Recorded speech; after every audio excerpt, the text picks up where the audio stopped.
Assalamualaikum warahmatullahi wabarakatuh. Kembali lagi di channel Portal Dimensi dan tentunya masih bersama saya Kang Slamet di sini. Kali ini Kang Slamet akan menceritakan sebuah kisah yang berjudul Pasar Setan Gunung Merapi.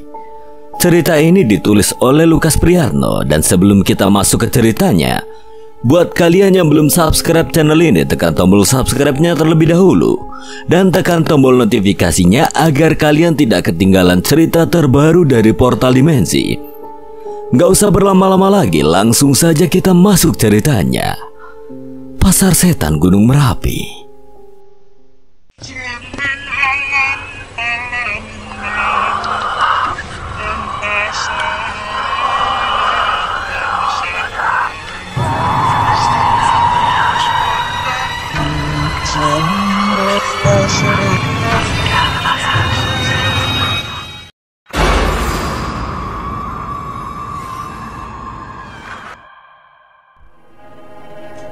Dari arah sebelah selatan aku mendengar suara gemuruh. Dalam hitungan menit angin berhembus bersama kabut yang bergulung. Tubuhku terhuyung ke utara. Segera ku tahan menggunakan tangan kananku. Seketika kabut menutupi puncak Garuda. Badai! Sesaat aku terdiam merasakan perubahan cuaca secara mendadak. Lalu jantungku mendadak berdetak dengan cepat. Tatkala menyadari Yulia hilang dari pandangan mataku, aku berdiri dan menatap ke arah Yulia terakhir kulihat. Yulia! Teriakanku menggema. Tidak ada jawaban, hanya hembusan angin yang bertiup kencang bersama kabut. Kini tubuhku gemetar. Perlahan aku berjalan menuruni lereng Merapi. Kabut semakin pekat. Kakiku terus melangkah. Bahkan kini aku berlari, berputar. Liarnya mataku mencarinya, mencari keberadaannya. Yulia! Yulia! Berkali-kali ku panggil namanya, tapi tetap tidak ada jawaban. Aku serasa belum siap dengan kejadian ini. Baru saja gadis itu tersenyum menatapku, tapi kini ia menghilang bersama kabut. Badai di puncak Garuda masih berlangsung. Aku seperti orang buta yang tengah tersasar di tengah kabut. Yulia belum juga aku temukan. Tak kurasakan lelah, tapi keputusasaan mulai hinggap dalam benakku, membuat tubuhku ambruk seketika. Tubuhku mulai menggigil, terasa gigiku mengetuk menahan dingin. Pandangan mataku mulai kosong. Entah mengapa hatiku terasa hancur. Belum sempat aku mengatakan kalau aku menyukainya, kini Yulia telah hilang di telan kabut.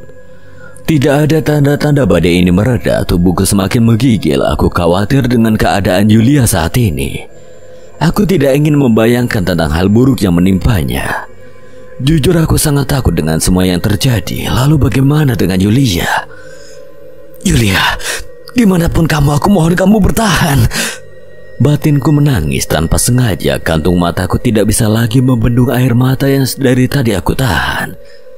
Ya Allah, beritahu aku di mana Yulia. Kabut terus bergulung terbawa angin. Dari sudut mataku aku melihat sesuatu. Ya, itu adalah jaket milik Yulia. Tapi di manakah ia berada sekarang? Aku kembali bangkit dan berlari ke arah jaket yang aku lihat. Kabut kembali pekat, tapi aku tetap berlari ke arah jaket tersebut meski sudah tidak lagi kulihat. Dengan tubuh yang semakin menggigil, langkahku mulai melambat. Tapi aku terus berjalan sampai akhirnya kutemukan jaket milik Yulia. Segera ku tajamkan kembali pandanganku ke segala arah. Samar-samar ku dengar suara Yulia dari bibir lereng Merapi. Benar saja, kulihat Yulia tengah meringkuk menahan dingin. Sorot matanya menatap sendu ke arahku. Aku berlari secepat mungkin, dan aku tak mau jika harus kehilangannya lagi. Aku berlari dengan perasaan yang amat panik. Tangan kananku menggenggam erat jaket milik Yulia. Sesaat setelah aku sampai di tempat itu, hingga beberapa meter lagi tubuhku ambruk, kemudian bangkit dan kembali berlari. Kulihat Yulia meringkuk di balik batu, persis di bibir jurang. Perlahan aku berjalan menghampirinya. Yulia! Diam, aku semakin panik. Segera ku genggam kedua bahunya. Dia menatapku, bibirnya biru, wajahnya pucat begitu tangan menyentuh tubuhnya. Terasa kulitnya dingin menembus telapak tanganku. Yulia! Aku mengguncang tubuhnya sedikit menyentak hanya agar dia tetap pada kesadarannya. Raut wajahnya seperti kebingungan menyadari ia terkena hipotermia. Secara refleks kupakaikan jaket ke tubuhnya, ku rangkul dan ku peluk dengan erat.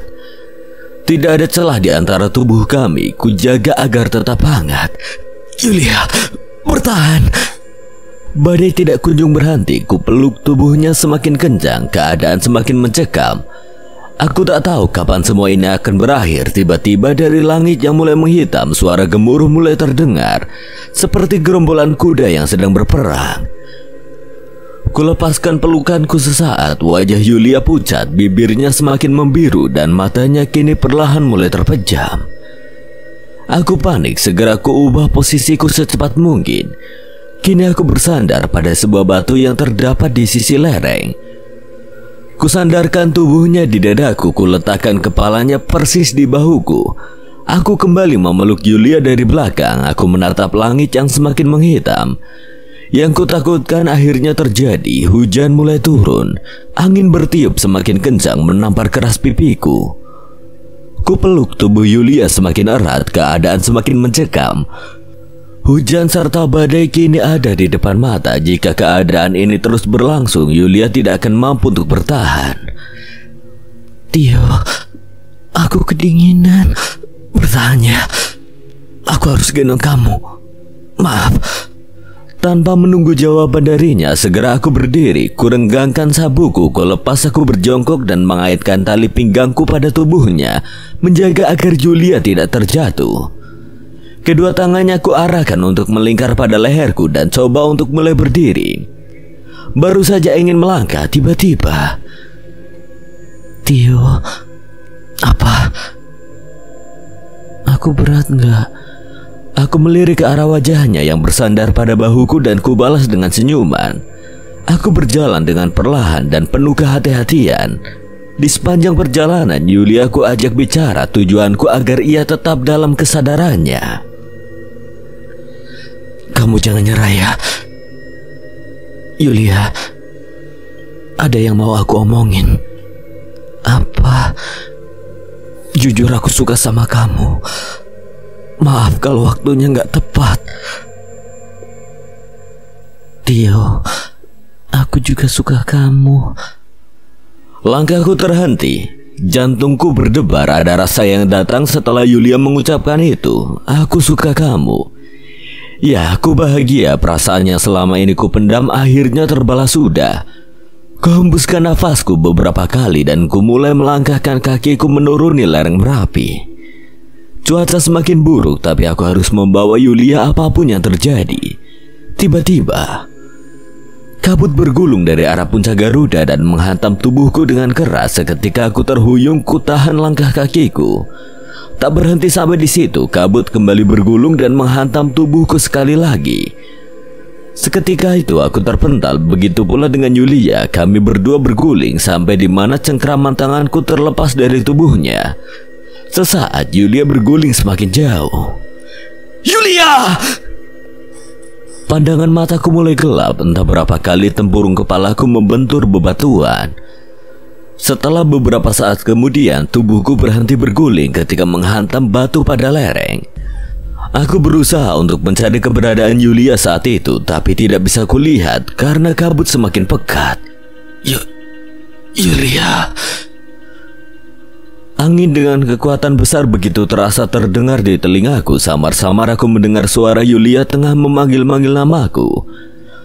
Kupaksa mata ini dan akhirnya aku berhasil membuka mata. Aku bangkit dan menemukan Yulia tengah tersangkut pada dinding jurang. Aku tertatih menghampirinya di dalam kabut dan setelahnya aku menarik tubuhnya ke atas. Tapi aku tidak punya banyak tenaga yang cukup untuk menarik Yulia. Aku melihat kaki kanannya terjepit bebatuan. Entah bagaimana ia bisa mengalami hal tersebut. Kemungkinan saat badai menghantam tubuhnya, kakinya masuk pada celah-celah batu sehingga Yulia tidak bisa bergerak. Ku coba sekali lagi, tetapi hasilnya tetap sama. Ku hembuskan nafasku dan berpikir bagaimana menyelamatkannya. Aku berpegangan bebatuan dan menuruni jurang. Kini tubuh kami sudah sejajar.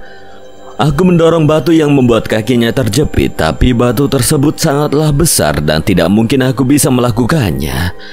Tio, udah, kamu gak bakal berhasil, aku capek.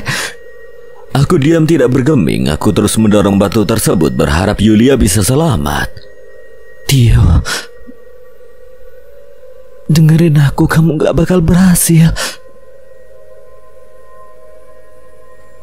Tapi aku suka kamu, yo jangan lupain aku ya.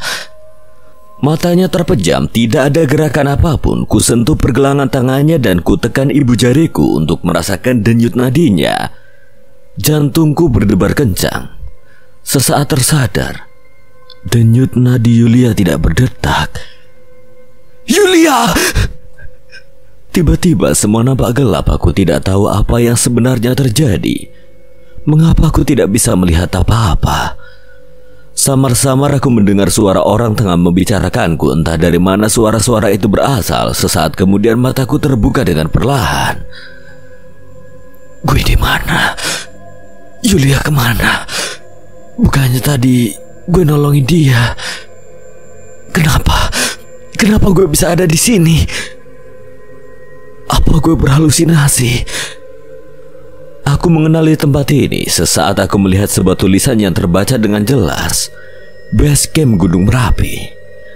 Aku tersadar dan segera bangun. Kulihat orang-orang memandangiku dengan tatapan mata yang sama dan ku coba untuk berdiri. Kamu mau kemana? Sudah, kamu istirahat dulu. Tapi Pak, gimana teman saya? Dia ada di mana? Kamu tenang dulu, saya akan jelaskan semuanya. Sekarang kamu minum air ini. Sesaat terdengar ada badai di puncak Garuda. Saya dan beberapa ranger segera melakukan evakuasi dan kami menemukan saudara tengah terbaring tetap di bibir kawah Gunung Merapi. Teman saya, Pak. Saat badai telah mereda, kami menyisir di sekitar puncak dan kami tidak menemukan pendaki-pendaki lain. Hanya kamu yang berhasil kami temukan. Enggak mungkin, Pak. Saya lihat teman saya aja persis ada di lereng jurang. Dia tersangkut di bebatuan, Pak. Enggak mungkin teman saya hilang. Sepertinya belum lama aku melihatnya dan kenyataan menampar pipiku dengan keras. Aku dipaksa untuk menerima kenyataan kalau Yulia telah hilang di dalam kabut Gunung Merapi. Sesaat tersadar aku telah berada di base camp. Aku seperti orang yang kebingungan. Apa yang telah dikatakan petugas base camp tak sepenuhnya ku percayai. Masih teringat dalam ingatan saat ku peluk tubuhnya, ku gendong sesaat badai bertambah parah. Namun sekali lagi, aku harus menelan pil pahit karena telah kehilangan orang yang aku sayangi. Setelah keadaanku sedikit agak tenang, aku menceritakan kronologi kejadian yang aku alami saat berada di puncak Garuda dan mengakibatkan Yulia hilang. Jadi gimana ceritanya? Kejadiannya sangat cepat, Pak Ilham. Kabut mulai menutupi puncak Garuda waktu itu. Yulia ada di bawah saya dan cuma berjarak 5 meter dari tempat saya berdiri. Iya, Yulia hilang. Tapi saya sempat nemuin Yulia. Dia lagi meringkuk kedinginan. Karena badai makin lebat dan keadaan Yulia makin parah. Akhirnya saya putusin buat gendong dia. Tapi saat kabut bergulung dari arah puncak, tubuh saya terpental. Pegangan saya juga ikut terlepas. Dan setelah itu Yulia menghilang. Hanya itu yang bisa saya ingat, Pak. Semua orang yang ada di dalam base camp mendengarkan kesaksian yang aku alami. Mereka masih menerka-nerka di mana posisi Yulia saat terakhir ditemukan. Kami terus berdiskusi tentang kejadian ini sambil menunggu rekan-rekan relawan yang akan bergabung bersama kami. Saat hari mulai gelap, Seluruh ranger yang melakukan evakuasi telah turun dari puncak Merapi dan tidak menemukan tanda-tanda keberadaan Yulia. Pencarian di hari pertama dihentikan. Malam itu aku beristirahat di base camp bersama para relawan dan juga warga setempat. Entah mengapa mataku sulit untuk terpejam antara sadar dan tidak. Aku seperti mengulangi kejadian pagi tadi. Di dalam dekapan kabut Gunung Merapi dengan sangat jelas aku melihat Yulia tengah berdiri. Wajahnya pucat, tubuhnya gemetaran menahan dingin, jantung ini berdebar kencang. Perasaan sedih seketika hinggap dalam hati, tak sadar air mata ini menetes dan membasahi kedua pipi. Aku melangkah perlahan. Tiba-tiba, "Tio, kenapa kamu tinggalin aku? Aku kedinginan." Kabut kembali bergulung. Untuk kedua kalinya aku melihat tubuh Yulia kembali dihantam badai. Langkahku kembali terhenti di saat aku tidak lagi melihat Yulia. Kabut benar-benar telah menelannya hidup-hidup. Tubuhku gemetar dari ujung kaki sampai ke kepala. Mataku memerah, menahan air mata yang tidak bisa lagi kubendung. "Yulia!" Sesaat aku tersadar kalau ini hanya mimpi. Aku masih tidak percaya kalau Yulia telah hilang. Keesokan harinya sekitar jam 7 pagi ada kabar yang menyatakan bahwa telah ditemukannya penutup kepala yang berwarna hitam. Aku dan beberapa orang dari elemen mahasiswa dan beberapa relawan telah bergabung dalam tim SAR untuk melakukan pencarian di hari kedua.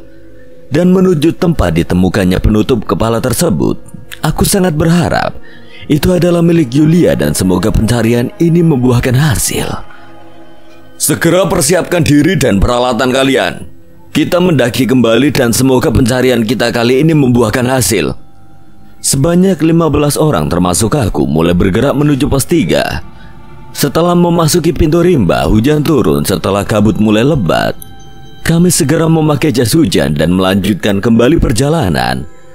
Sekitar jam 3 sore, aku dan beberapa orang telah berada di pos 3 Pasar Bubra, tempat yang dijadikan untuk saling memberi informasi dari puncak ke base camp melalui radio.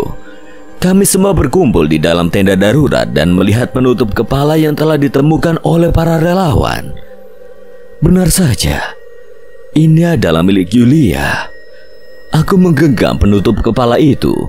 Kutempelkan ke hidung, tercium aroma parfum yang membuatku kembali bersedih. Aku mengenali aroma ini. Ini adalah milik Yulia. Aku kembali teringat saat Yulia tengah menggigil dan tengah kupeluk dengan erat. "Tio." Seketika suara Yulia membuyarkan lamunanku. "Yulia."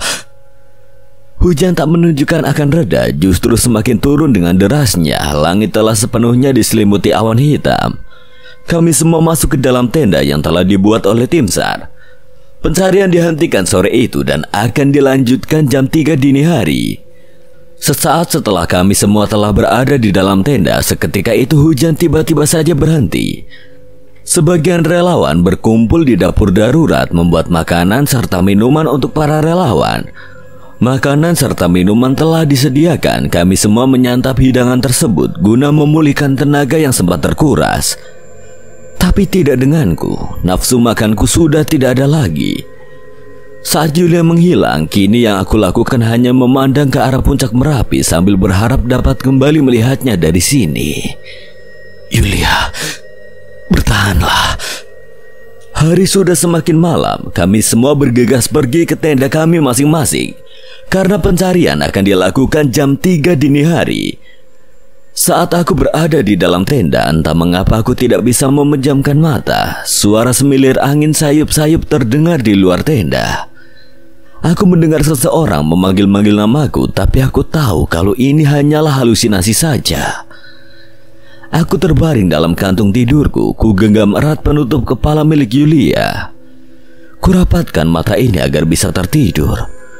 Tapi baru saja mataku terpejam, aku kembali teringat kejadian itu dan kuputuskan untuk membuka mataku kembali. Kupandangi penutup kepala milik Yulia dan aku masih berharap gadis itu dapat ditemukan. Aku percaya kalau dia masih hidup. Tanpa terasa aku telah dibangunkan. Entah sejak kapan aku mulai tertidur. Kulihat jam di tanganku tepat pukul 2 dini hari. Aku keluar dari kantung tidurku dan keluar tenda menuju tenda darurat yang terbuat dari plywood. Para relawan telah berkumpul sebelum kami berangkat menuju puncak Merapi. Kami sarapan dan packing peralatannya akan dibawa ke puncak. Jam 4:25 kami mulai menjejakkan kaki di trek berbatu. Udara dingin terasa memeluk tubuhku dengan sangat erat. 1 jam sudah kami semua berjalan dan puncak Garuda sudah terlihat dari tempatku berdiri saat ini. Setelah beristirahat, kami semua kembali melanjutkan perjalanan. Sampai akhirnya kami tiba ke tempat ditemukannya penutup kepala milik Yulia saat matahari telah menunjukkan sinarnya. Aku kembali teringat Yulia. Ia tengah meringkuk pada batu tempatku berdiri saat ini. Woi, lihat ke arah jurang! Kami semua mendengar teriakan dari salah satu tim SAR. Semua mata tertuju ke arah jurang yang dimaksud. Dengan jelas aku melihat jaket yang berwarna hijau terpantul oleh cahaya matahari. Aku segera bergerak. Kucengkram bebatuan yang ada di sisi jurang dengan sangat erat. Ketika aku sampai, jaket yang kulihat tadi berubah menjadi satu batang kayu yang sudah kering. Aku dan beberapa orang relawan nampak bingung melihat keanehan ini. Kami semua saling memandang, seakan tidak percaya dengan apa yang baru saja kami lihat. Jaket yang seharusnya bisa menjadi sebuah petunjuk justru membuat kami semakin bingung. Ya Allah, di mana Yulia? Tiba-tiba gumpalan awan hitam menyelimuti matahari. Seketika langit menjadi gelap. Setelahnya angin berhembus membawa kabut, bergulung dan hujan pun turun. Kami semua memutuskan untuk terus mencari. Di tempat terakhir aku melihat Yulia, tapi tidak ada tanda-tanda keberadaannya. Semangat hampir pupus, tapi aku masih sangat yakin kalau Yulia masih hidup. Pencariannya ditemani oleh hujan lebat akhirnya dihentikan. Aku dan beberapa orang sudah kedinginan saat itu. Kami memutuskan untuk turun kembali menuju pos 3. Semua tenaga sudah dikerahkan, personil juga sudah ditambah. 1 minggu sudah saat Yulia dinyatakan hilang. Aku masih tetap di sini, berharap dapat melihatnya meski hanya jasad yang kami temui. Hari ke-7 saat itu aku tengah berada di puncak Garuda bersama beberapa orang relawan yang masih menyimpan sedikit tenaganya. Kupandangi setiap sudut, bahkan hingga cakrawala. Mataku perih saat angin berhembus menerpa wajahku. Tubuhku tiba-tiba ambruk, terduduk pada batu yang berada di lereng. Semua lembah sudah kita telusuri, jurang serta kawah sudah kita datangi, tapi kita belum bisa menemukan temanmu. Lihat teman-teman kita yang ada di sini. Mereka sudah lelah. Bisa saja salah satu dari kita akan jatuh sakit jika meneruskan pencarian ini. Tio, kamu harus bisa mengikhlaskan kepergian temanmu.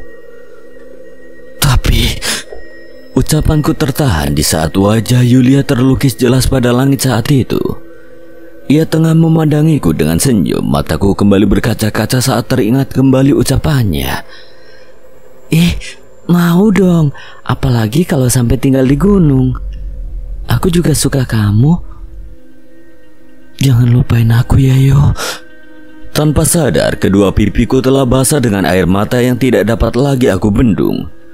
Berkali-kali aku memanggil nama Yulia hingga membuat orang yang mendengarkannya dapat merasakan kesedihanku. Ku coba untuk berdiri dengan dibantu Pak Ilham. Aku berjalan ke arah lereng tempat terakhir Yulia kulihat. Aku mengangkat beberapa batu, kemudian kutumpuk hingga setinggi lututku. Batu-batu ini sengaja aku buat hanya sebagai pertanda kalau pernah ada seorang gadis yang cantik dan baik hati. Gadis itu bernama Yulia. Kecintaannya akan Gunung Merapi membuat ia tetap berada di sini. Aku berjongkok pada batu yang telah kutumpuk. Kemudian mataku terpejam. Telapak tanganku menghadap ke langit. Andai saja waktu itu peganganku kuat. Mungkin kita sekarang lagi minum kopi sama-sama di depan warung Bang Jali. tapi tidak dengan kenyataannya. Yulia, maafin aku ya. Maaf.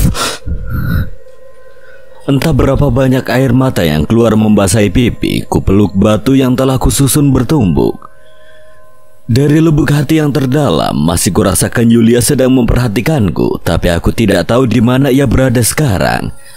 Saat punggungku disentuh dengan lembut, aku menengok dan melihat Pak Ilham beserta para relawan mengelilingi batu yang telah kususun. Wajah lelah terlihat jelas dari para relawan. Dengan sangat terpaksa aku harus menerima kepergian Yulia. Sejatinya titik tertinggi dari mencintai seseorang itu di saat kita sangat mencintainya dan tetap harus mengikhlaskan dalam kepergiannya. Sama sepertiku di saat aku mencintainya dan perasaan baru tersampaikan.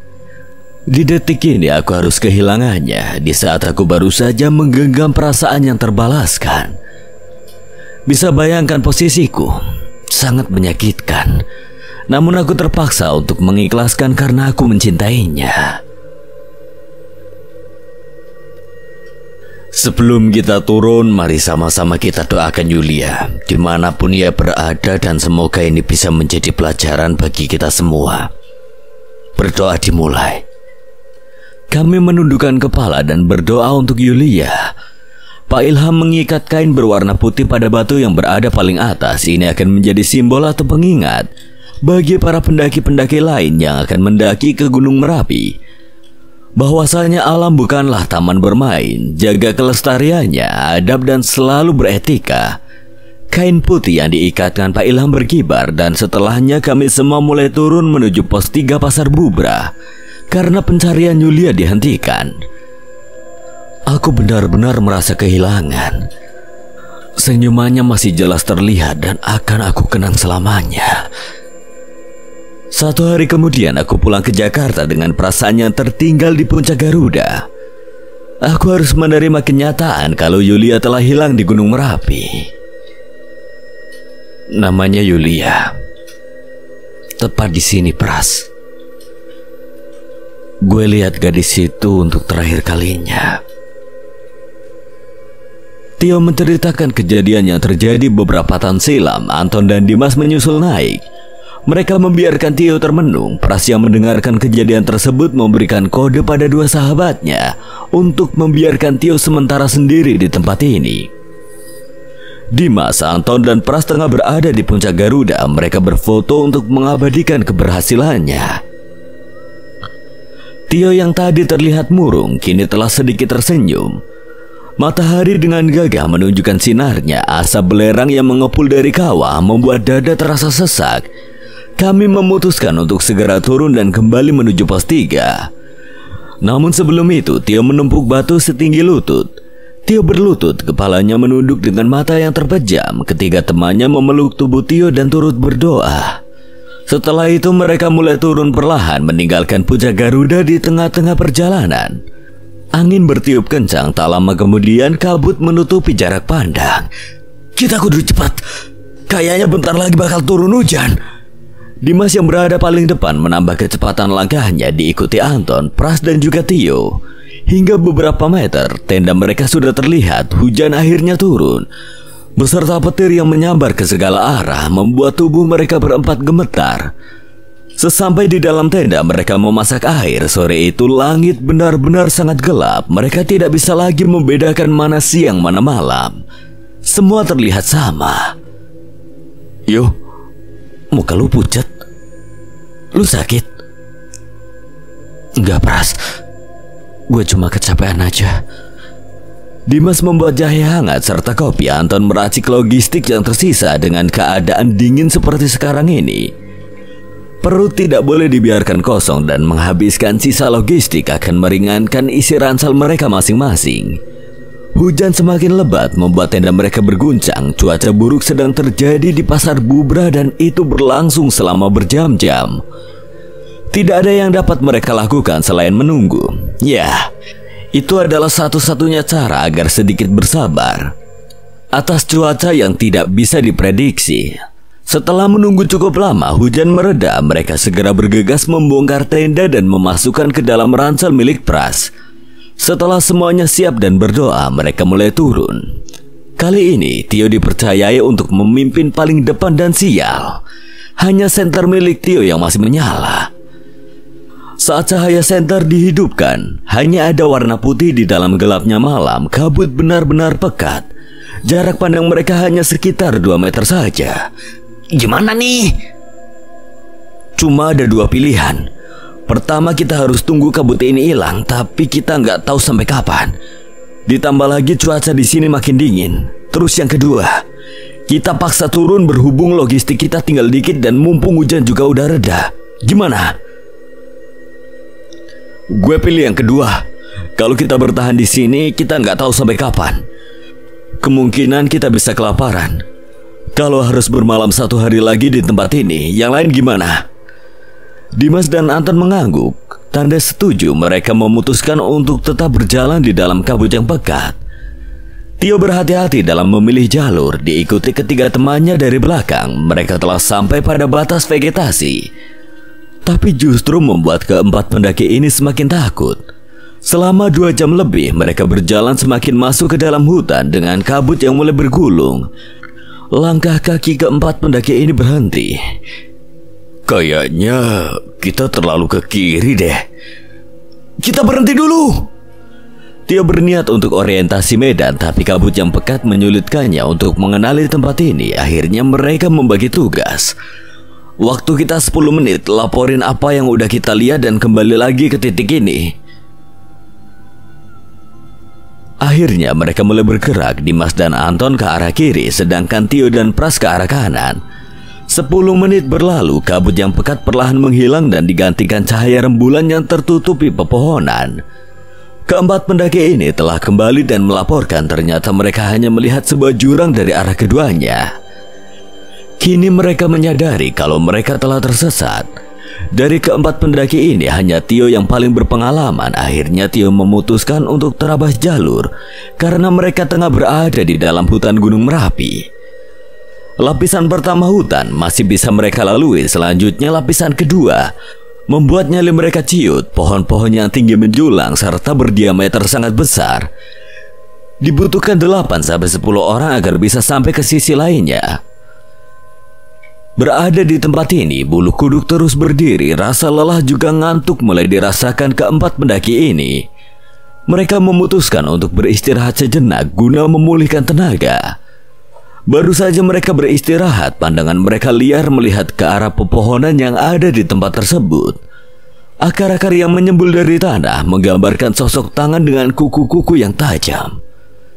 Hal itu sontak membuat keempat pendaki ini kaget. Tak lama kemudian terasa getaran dari dalam tanah seperti ada sesuatu yang ingin keluar. Mereka semakin panik dan memutuskan untuk berdiri. Detak jantung terasa cepat. Entah apa yang terjadi kali ini. Seketika mata mereka terbelalak di saat tangan-tangannya dipenuhi oleh luka mulai keluar dari dalam tanah. Tolong kasih tahu gue apa yang gue lihat ini gak nyata. Tanpa aba-aba, keempat pendaki itu lari. Dimulai dari Anton, Dimas, Pras, dan Tio. Mereka berlari ke arah lembah. Tangan-tangan tersebut seperti mengikuti dan terus muncul dari dalam tanah sampai mereka berjarak. Hingga akhirnya penampakan sosok tangan tersebut tidak lagi terlihat. Woi, kalian di mana? Anton yang berada paling depan berhenti setelah mendengar suara Tio. Jalan terus saja, gua ada di depan lu. Dalam gelap Anton kembali berjalan dengan jalur sedikit menanjak. Akhirnya laki-laki ini telah sampai pada sebuah punggungan setelah berhasil terabas jalur. Hei, di sini ada patok. Tunggu, jangan kemana-mana. Mereka berteriak dan terus dilakukan agar dapat mengetahui posisinya masing-masing. Anton memperhatikan patok atau tanda yang ia temui di tempat tersebut. Patok yang terbuat dari batu dan diberi warna putih. Di tengah-tengah patok tersebut terdapat tulisan yang kurang jelas untuk dibaca. Anton berjongkok persis di depan patok. Ia mengambil senter dari sisi tas ranselnya dan senter tersebut diketuk-ketuk ke tangan. Siapa sangka senter itu kembali menyala. Namun saat Anton berniat untuk membaca tulisan yang ada pada tanda tersebut dan mengarahkan senter itu ke arah patok, Tiba-tiba hilang. Kemana? Seketika tubuh Anton ambruk, matanya melotot, jantungnya berdetak cepat dengan nafas yang tidak beraturan. Tanda yang baru saja ia lihat dengan mata telanjang tiba-tiba hilang di depan mata. Tak lama kemudian, Dimas, Pras, dan Tio telah berhasil sampai di tempat Anton yang tengah terduduk, wajahnya sedikit pucat.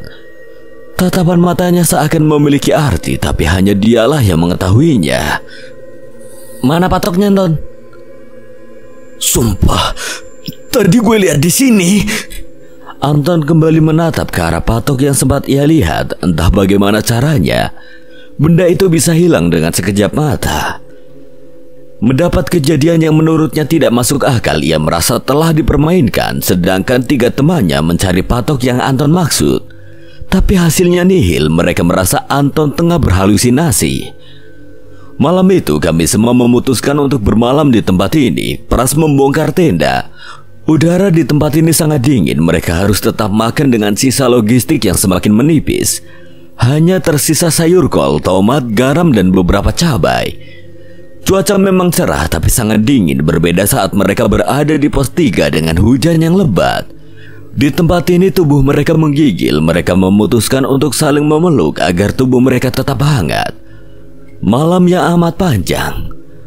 Pada keesokan harinya, mereka berempat bangun lebih pagi, packing peralatan dan bergegas mencari jalan agar dapat cepat-cepat keluar dari hutan ini. Stok makanan mereka telah habis, yang tersisa hanya beberapa cabai dan sedikit garam. Baru pagi ini mereka bisa dengan jelas orientasi medan yang akan dilalui dan posisi mereka tengah berada di lapisan kedua dari hutan Gunung Merapi. Tapi ini belum seberapa. Semakin dalam mereka membelah jalur dan mereka telah sampai pada bagian hutan yang paling lebat. Semak belukar, mereka harus merambat, merayap dan harus bergerak di dalam semak belukar yang dipenuhi pohon berduri. Pakaian mereka terkoyak, tangan serta wajah telah dipenuhi oleh darah akibat duri-duri yang tajam seperti berjalan di tumpukan jarum. Keempat pendaki ini terus bergerak dengan rasa sakit yang tidak tertahan. Dari tempat mereka berdiri terlihat jalur air dengan arus yang cukup deras. Lihat, ada air. Kalau kita ikuti jalurnya, kita pasti sampai ke bawah. Saat itu, pemikiran mereka berempat sama. Air tidak akan mengalir naik, justru air akan mengalir turun dan mereka bisa selamat. Dengan keyakinan akan selamat dari tempat ini, mereka mengikuti arus air dengan cara berjalan di tepi.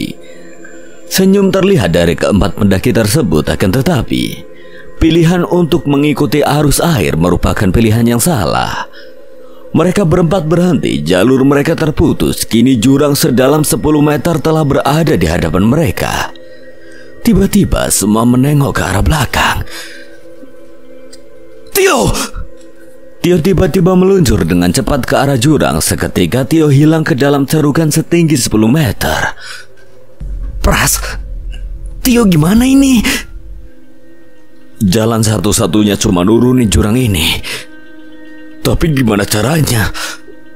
Lihat air terjun itu. Di bawah sana airnya pasti dalam. Kita harus loncat dan menolong Tio.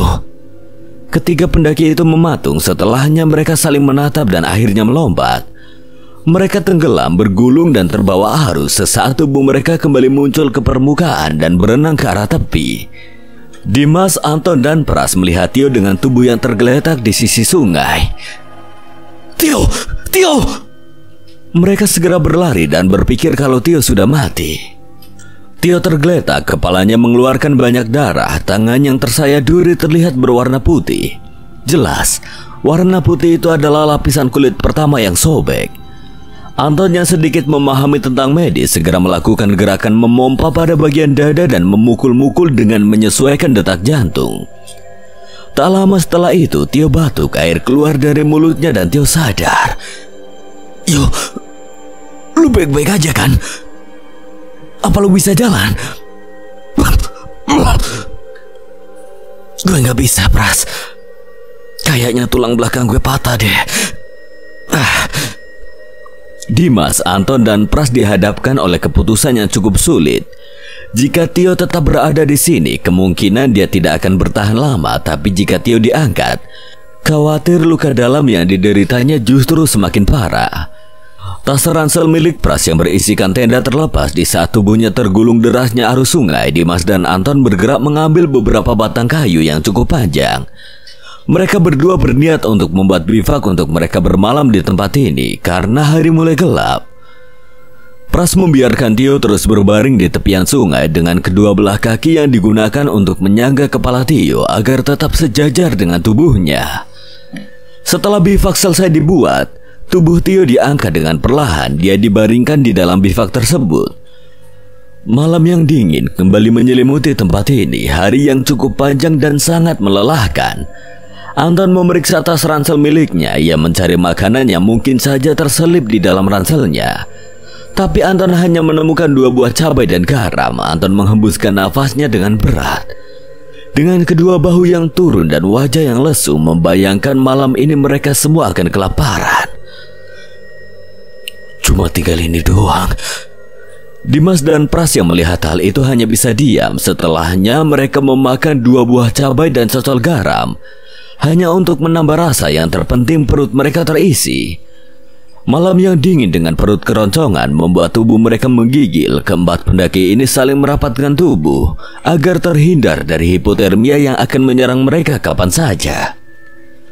Entah sejak kapan mereka tertidur. Dari arah seberang sungai terdengar suara lolongan anjing. Pras yang mendengar seketika terbangun dengan mata terbelalak dan tubuh gemetar. Pras melihat sepasang mata yang berwarna kuning sedang memperhatikan mereka berempat dari seberang sungai. Sial, dari kapan binatang itu ada di sini? Perasaannya diam tanpa melakukan gerakan apapun. Dia berpikir jika bergerak, mungkin saja akan membuat binatang itu menyerangnya dan dapat membahayakan nyawa ketiga temannya. Terlebih keadaan Tio yang cukup buruk. Anjing hutan yang berukuran setinggi paha orang dewasa memiliki bulu yang berwarna hitam gelap, telinga lancip dengan buntut yang tegak ke atas, seperti menunjukkan sikap untuk menyerang. Gigi dengan taring yang terlihat sangat menyeramkan membuat Pras tidak berkutik. Pras tetap diam dan terus waspada. Kini binatang tersebut sedang meminum air sungai. Pras dapat melihat dengan jelas saat binatang itu menjulurkan lidahnya dengan terus menatap dirinya seperti berkata, "Kalian adalah mangsaku." Awalnya hanya satu, tapi terlihat dari dalam hutan beberapa sorot mata dengan warna yang sama tengah berjalan mendekat. 2 ekor, bukan. Ada 3 ekor anjing hutan, yang satu tengah minum dan 2 lagi terus mengawasi mereka berempat. Matanya menatap ke arah pendaki tersebut tanpa melakukan gerakan apapun. Mereka hanya mengawasi dari seberang sungai. Jantung Pras terasa terhenti, kemudian kembali berdetak cepat dengan nafas yang rakus. Tubuhnya tak henti-hentinya gemetar membuat Dimas dan Anton terbangun dari tidurnya. Pras, lu kenapa? Lu lihat deh, kita diikutin. Dimas dan Anton yang semula berbaring kini duduk dan melihat ke arah 3 ekor anjing hutan yang tengah meminum air, sedangkan Tio masih tetap berbaring. Bangsat! Melihat hal itu, Anton tiba-tiba saja berlari mengejar anjing tersebut hingga ke tengah sungai yang memang dangkal, mengambil batu dan melemparkannya ke arah anjing hutan tersebut berkali-kali. 2 ekor anjing berhasil dibuat kabur oleh Anton. Tersisa 1 ekor yang memiliki bulu hitam legam. Ia masih berdiri dan mengeluarkan taringnya serta mengeram ke arah Anton. Perlahan, Anton kembali mengambil batu dari sungai mencari yang seukuran kepalan tangannya. Kedua belah matanya tidak berkedip dan terus menatap ke arah binatang tersebut. Anton tetap waspada jika tiba-tiba binatang itu hendak menyerang.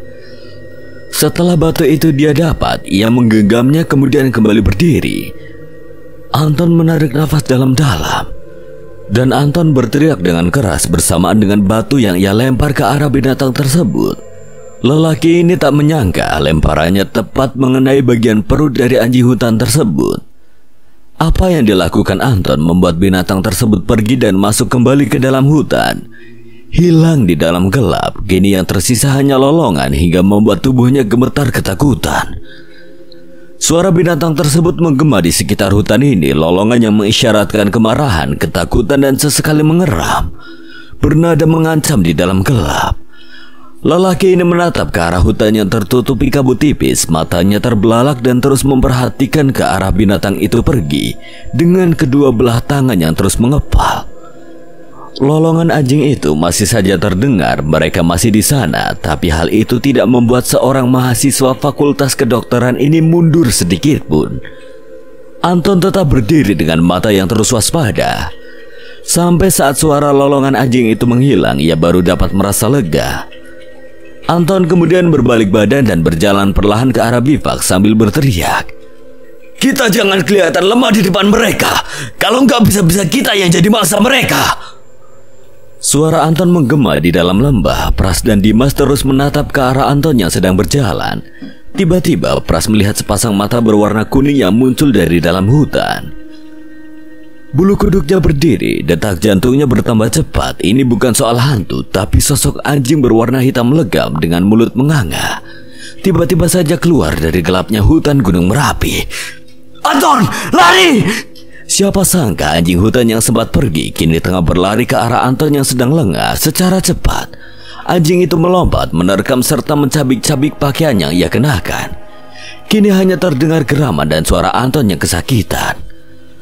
Pras dan Dimas terbelalak melihat temannya tengah mendapatkan serangan dari anjing hutan yang lapar. Melihat hal itu mereka berdua berlari, mengambil apa saja yang bisa digunakan untuk mengusir binatang itu. Akhirnya mereka berhasil membuat binatang itu pergi setelah mendapatkan beberapa hantaman keras dari Pras dan juga Dimas. Saat itu Anton pingsan, pakaiannya koyak, kedua lengannya sobek dan darah mengalir di sekujur tubuhnya. Anton mendapatkan luka cakaran dan gigitan yang cukup serius. Pras dan Dimas harus menggotong tubuh Anton, membawanya kembali ke dalam bivak yang terbuat dari kayu dan dedaunan yang telah mereka buat. Dimas membersihkan darah yang terdapat pada lengan dan tubuh Anton. Pras sangat syok melihat peristiwa yang dialami persis di depan matanya. Tubuhnya masih saja gemetar dengan raut wajah yang nampak tegang. Malam kedua yang sangat menakutkan membuat Dimas dan juga Pras memilih untuk tidak tidur. Mereka takut apabila binatang tersebut kembali datang di saat mereka kembali terlelap. Di tengah malam, entah sejak kapan Pras dan Dimas tertidur. Sampai akhirnya Dimas terbangun saat ia merasakan dadanya amat sesak. Ketika kedua matanya terbuka, laki-laki ini terkejut melihat seekor ular yang berukuran sangat besar. Tengah berusaha untuk melilit tubuhnya, dengan refleks Dimas berteriak, kemudian berguling. Tangan kanan yang sebelumnya sempat terkunci berhasil mencekik kepala ular tersebut. Terjadi perkelahian antara Dimas dan seekor ular besar. Akhirnya teriakan Dimas dapat membangunkan Pras. Ketika itu Pras segera bangkit, matanya mencari sesuatu yang dapat ia jadikan sebagai senjata. Terlihat belati yang menyembul dari celana milik Tio. Tak pakai pikir panjang, Pras mengambil belati itu kemudian berlari ke arah Dimas. Sesampainya di sana, Pras mencengkram kepala ular tersebut menggunakan tangan kirinya. Setelah itu diinjak dan dipotong dengan cepat. Pras melempar sisa kepala ular yang telah ia potong dan membantu Dimas untuk dapat terlepas dari lilitan ular tersebut. Karena ular salah satu hewan yang tetap hidup meski sudah tak lagi memiliki kepala untuk beberapa saat, laki-laki ini menarik tubuh hewan tersebut sampai akhirnya Dimas dapat terlepas dari maut. Tenaga Pras sangat terkuras habis, tubuhnya tergeletak menghadap ke arah langit yang disinari cahaya rembulan. Dadanya naik turun dengan nafas yang tidak beraturan. "Lu baik-baik aja kan, Dim? Gue gak apa-apa kok." Kemudian mereka berdua kembali bangkit dan berjalan dengan langkah yang terseok-seok. Telat sedikit saja, nyawa Dimas bisa melayang karena lilitan ular. Saat mereka ingin kembali ke arah bivak dari arah lembah di seberang sungai, mereka berdua mendengar suara wanita. Awalnya terdengar amat jauh, tapi semakin lama suara tersebut semakin dekat. Suara wanita yang sedang menangis, tapi saat suara itu sangat dekat, tiba-tiba saja berubah menjadi tawa.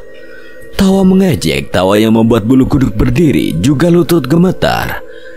Dimas dan Pras hanya bisa terdiam, saling menatap dengan penuh ketakutan. "Lu denger, Pras?" Iya, gue denger." Kedua pendaki ini memutuskan untuk berlari. Diam di dalam bivak dengan wajah yang ketakutan, suara wanita itu terus terdengar hingga membuat tubuh mereka gemetar tanpa henti. Kejadian ini berlangsung selama berjam-jam dan sampai akhirnya suara tersebut hilang terbawa angin. Pras, apa kita selamat? Pras diam, ia sangat mengerti apa yang dimaksud Dimas malam itu. Mereka melewati dengan ketakutan di dalam gelap hutan Merapi. Lu gak usah mikir macam-macam. Mending lu istirahat, biar gue yang jaga malam ini.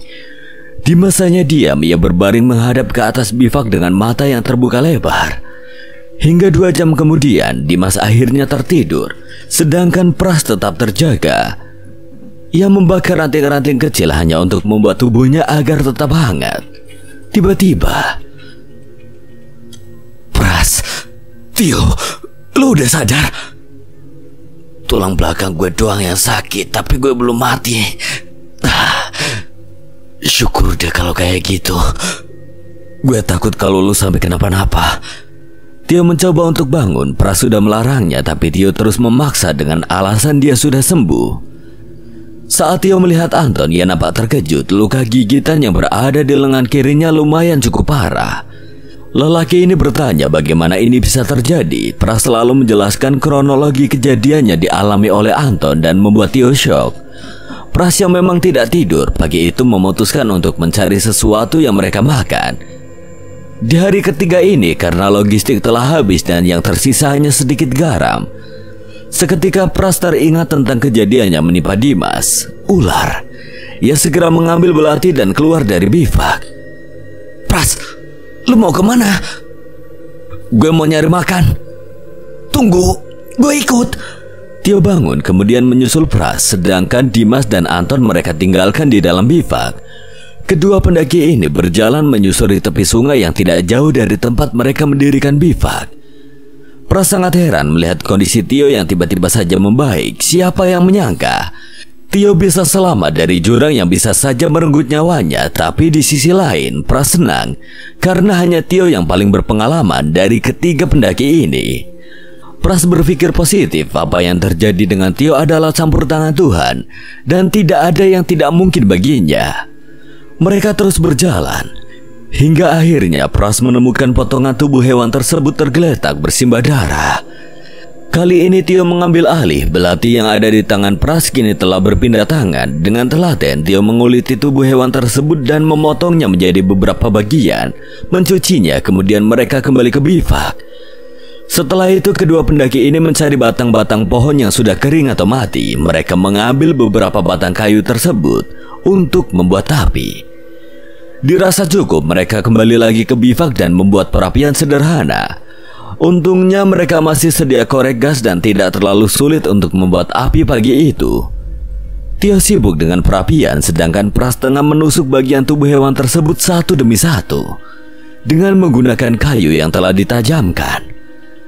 Potongan tersebut digarang di atas bara api. Aroma daging panggang membuat perut mereka bergetar karena beberapa hari ini perut mereka kosong. Dimas dan Anton terbangun akibat aroma daging yang begitu menggoda. Meski Anton mengalami luka yang cukup serius pada lengan kirinya, tapi ia memiliki mental yang terbilang cukup kuat untuk ukuran orang normal karena kegemarannya berolahraga. Pagi itu daging ular panggang mereka santap dengan rakus. Tak ada perbincangan apapun yang terdengar, hanya suara mulut yang mengunyah daging terus-menerus. Setelah perut terisi, mereka merencanakan kembali perjalanan untuk keluar dari hutan ini. Keempat pendaki ini sadar mereka tengah tersesat. Sekarang gimana caranya kita bisa keluar dari hutan ini? Kumpulin semua perlengkapan yang tersisa. Mereka mengumpulkan peralatan yang masih mereka bawa. Hanya ada satu senter, pisau dan pakaian yang menempel di tubuh mereka masing-masing, serta beberapa potong daging ular yang mereka bungkus menggunakan daun. Sekarang kita gimana? Kita susurin terus sungai ini. Siapa tahu kita bakal ketemu pemukiman warga. Ingat, jangan sampai mencar apapun yang terjadi.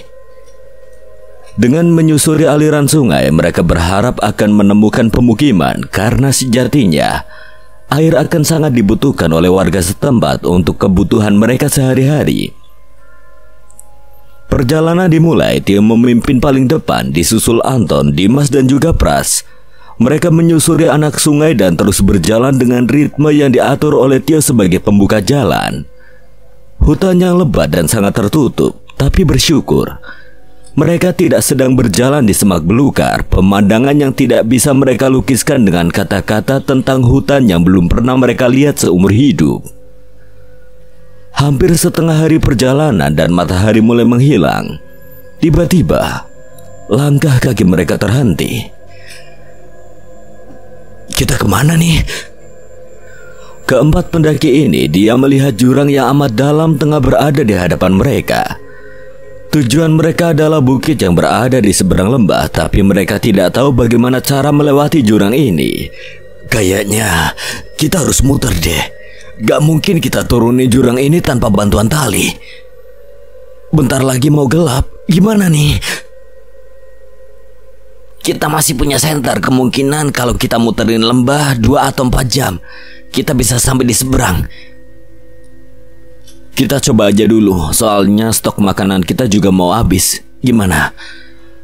Akhirnya mereka membuat kesepakatan dan akhirnya mereka memutuskan untuk kembali lagi ke dalam hutan dan memutar melewati lembah untuk mencapai bukit yang berada di seberang jurang. Tio kembali mengambil alih dan menuruni jalur. Sekitar 1 jam berjalan, langit sudah mulai gelap. Dengan menghemat baterai, mereka hanya mengandalkan cahaya sinar rembulan yang masuk melewati celah-celah pepohonan. Saat kabut mulai naik, pandangan mereka tertutup dan tersisa hanya 2 senter saja. Stop! Mereka berkumpul di dalam dekapan kabut dan memutuskan untuk beristirahat sebentar. Di tempat ini suasana sangat terasa berbeda. Kabut yang bergulung perlahan terlihat membentuk sesuatu. Dimulai dari sini teror bermula. Mula-mulanya hanya kabut biasa, namun semakin lama kabut tersebut berubah menjadi seperti kain putih yang sangat kotor oleh tanah. Wajahnya penuh luka serta nanah yang meleleh. Kedua matanya berwarna merah dengan giginya yang tidak beraturan, serta terdapat belatung yang keluar dari mulutnya. Pocong! Seketika itu mereka berempat lari tunggang langgang. Dimas berada paling depan dan disusul oleh 3 temannya. Hingga beberapa meter mereka berlari, langkah kaki pendaki tersebut berhenti di sebuah pohon yang sangat besar. Sial, ngapa tiba-tiba nongol sih itu setan? Jangan sampai putus berdoa, kayaknya kita nggak bakal mulus lewatin malam ini. Mereka berempat bersandar pada pohon tersebut, tetapi mereka merasa ada yang aneh dengan pohon tersebut. Terlebih lagi Pras yang merasa sedang diawasi. Pras yang merasakan keanehan segera berdiri dan memperhatikan keadaan sekitar hutan ini. Tiba-tiba, bulu kuduknya berdiri, wajah Pras terlihat pucat dengan keringat yang membasahi seluruh tubuhnya. Saat Pras menghadap pohon yang dijadikan tempat bersandar ketiga temannya, seketika kedua matanya terbelalak. Nafasnya terengah-engah, bahunya naik turun dan terlihat sangat ketakutan. Pohon tersebut berubah menjadi sosok yang amat menyeramkan.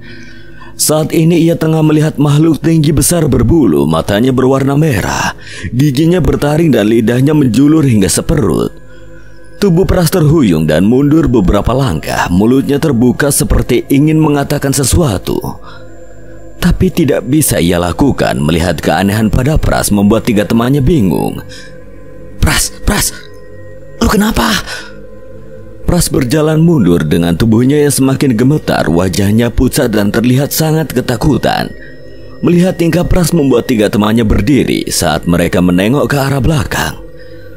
Pandangan mereka melihat ke arah bawah hingga mendongak ke atas. Makhluk hitam berbulu setinggi pohon tengah duduk sambil memperhatikan mereka, sontak membuat ketiganya jatuh duduk. Kini wajah yang sama terlihat pada 3 pendaki tersebut, pucat dan ketakutan. Tak ada komando, mereka semua lari tunggang langgang, bahkan harus jatuh bangun menghindari makhluk tersebut. Sosok itu tertawa hingga menggema di dalam hutan, membuat suasana di tempat ini menjadi semakin menakutkan. Dimas berada di paling depan dan 3 temannya berada persis di belakang. Cahaya senter yang dipegang Tio dihidupkan. Mencari jalan untuk menghindari sosok tersebut, sorot cahaya tak fokus. Sesekali Tio mendengar seseorang tengah berdiri memperhatikan mereka berempat dari balik semak-semak. Tapi setelah senter diarahkan ke sisi tersebut, sosok yang dimaksud hilang dan hanya terlihat pohon yang diselimuti lumut. Kini mereka berada di lapisan hutan kedua yang membuat pelarian mereka menjadi sangatlah lambat. Pohon-pohon yang tinggi menjulang, akar yang menyembul dari dalam tanah membuat langkah mereka terganggu. Keempat pendaki ini terus berlari dan membelah rumput gajah yang berukuran setinggi dada mereka. Woi, berhenti dulu! Seketika langkah kaki mereka berhenti, wajah keempat pendaki ini pucat. Bahunya naik turun dan bernafas sangat terakus. Sosok tersebut membuat mental mereka hancur, penampakan yang tidak pernah dilihat sebelumnya, tapi justru muncul dengan wujud yang amat sangat menyeramkan. Kepanikan terlihat jelas dari wajah keempat pendaki tersebut, terlebih lagi Anton. Pandangan matanya kosong menatap ke arah semak belukar. Tio yang menyadari akan hal itu, ia berjalan mendekatinya. Ton, lu lihat apa? Anton diam kemudian menoleh ke arah Tio, terlihat gerakan seperti menelan air liurnya. Ada yang ngikutin kita dari tadi. Siapa? Di mana? Pocong. Dia ada di sono, no. Dengan perlahan Tio menoleh dan memperhatikan arah yang dimaksud Anton dengan menggunakan senter di tangan kanannya. Tapi ia hanya melihat hutan lebat yang tertutup kabut tipis. Nggak ada, Ton. Lu salah lihat kali. Demi Tuhan, dia masih di sono. Dia pengen bawa gue. Baru kali ini Tio melihat Anton yang sangat ketakutan. Dengerin, gak ada yang boleh mencar dan gak ada yang boleh tertinggal. Berangkat bareng, pulang juga harus bareng-bareng. Semua berdoa kita pasti keluar dari tempat ini. Baru saja kaki mereka ingin melangkah, terdengar suara Dimas berteriak minta tolong tak jauh dari tempat mereka berdiri. Tolong, lepasin gue. Semua terkejut melihat Dimas yang tiba-tiba saja tengah duduk di tanah, kedua tangannya memegang kaki sebelah kanannya. Ketika Tio menyorotkan cahaya senter ke bawah, ia melihat kaki Dimas terkubur hingga selutut.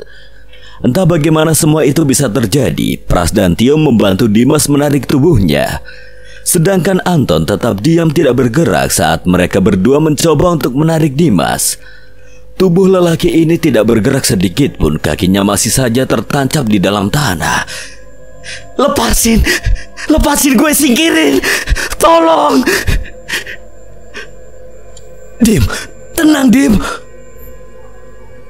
Banyak tangan-tangan mayat, Pras. Lepasin. Pras, gue takut. Sontak perkataan Dimas membuat mental kedua pendaki ini hancur. Mata mereka liar mencari sosok tangan yang dimaksud Dimas. Tapi sosok tersebut tidak ada dimanapun. Mereka berpikir kalau Dimas sedang berhalusinasi. Dimas terus saja berteriak, meronta, bahkan justru malah semakin menjadi-jadi. Melihat keadaan Dimas yang memprihatinkan, Tio segera melafalkan ayat-ayat suci Al-Quran, sedangkan Pras membantu Dimas untuk terus beristighfar, berbisik di telinganya. Anton yang semula nampak diam kini seperti tersadar bahwa temannya sedang dalam bahaya. Meski ketakutan masih terlihat jelas di wajahnya, Anton tetap membantu Dimas. Kedua tangannya memegang kaki Dimas, ia mengatur nafas agar lebih tenang dan tidak semakin larut dalam ketakutan. Mulutnya mulai bergerak dan membaca doa keselamatan. Perlahan Anton menarik kaki Dimas, akan tetapi tidak ada perubahan apa-apa. Kaki kanannya masih tertancap di dalam tanah dan tidak bisa bergerak sedikit pun. Panik, takut dan marah, itu yang sedang dialami oleh keempat pendaki ini. Tapi mereka tidak pernah berhenti untuk terus mencoba untuk berdoa. Tuhan, tolong kami. Tiba-tiba kedua tangan Anton seperti ada yang menggerakkan. Ia menggali tanah dengan cepat. Melihat hal itu, Pras tidak tinggal diam dan membantu Anton untuk menggali tanah. Tak lama kemudian kaki Dimas terbebas dan bisa digerakkan kembali. Namun Dimas masih saja meronta-ronta dan terus berteriak. Di dalam penglihatannya, tangan-tangan mayat yang menyeramkan tersebut masih mencengkeram kaki kanannya. Dim, sadar. Istighfar, Dim. Gak ada apa-apa di sini. Mereka mau bawa gue. Tolong Pras, gue gak mau mati di sini. Satu tamparan keras menyadarkan Dimas. Tenang Dim, lo baik-baik aja. Tubuh Dimas gemetar, ia sangat ketakutan. Keempat pendaki ini saling merangkul dan menguatkan satu sama lain. Mereka percaya tidak ada makhluk yang hebat, kuat melainkan Tuhan yang Esa. Ia satu-satunya zat yang paling mulia. Kita harus lanjut. Kita pasti bisa keluar dari hutan ini. Pras, lu jalan paling depan. Dim, lu kedua. Ton, tempel Dimas terus ya. Jangan sampai berjarak. Biar gue jalan paling belakang dan terus baca doa. Biar pikiran kita nggak kosong. Hanya ada anggukan kepala dari ketiganya. Setelah mendapatkan arahan dari Tio, mereka mulai bergerak kembali, masuk makin jauh ke dalam hutan Gunung Merapi. Baru sekitar 15 menit mereka berjalan, Anton berhenti. Tio yang berada persis di belakangnya memberikan kode agar tetap berjalan dan tidak memperdulikan apa yang telah dilihatnya. Jangan dilihatin Ton, jalan terus. Tio memberikan instruksi pada 3 temannya agar terus berjalan meski rasa takut telah menghantui mereka berempat. Tiba-tiba Pras berhenti, diam seperti patung. Dimas yang berjalan di belakangnya terpaksa ikut menghentikan langkahnya, sedangkan Anton tiba-tiba saja berbalik badan menghadap Tio dengan tubuhnya yang gemetaran. Ton, kenapa? Dia lagi yo. Dia siapa? Pocong itu gak biarin gue keluar dari sini. Ya Tuhan. Seketika jantung Tio kembali berdetak kencang. Keringat keluar dari wajahnya yang mulai pucat. Ia bingung harus berbuat apa untuk menghadapi teror dari makhluk-makhluk penunggu tempat ini. Suasana yang tampak hening dan dinginnya malam seakan masuk ke dalam kulit hingga terasa menusuk sampai ke tulang. Baru saja Tio mengucapkan sesuatu pada Anton. Tiba-tiba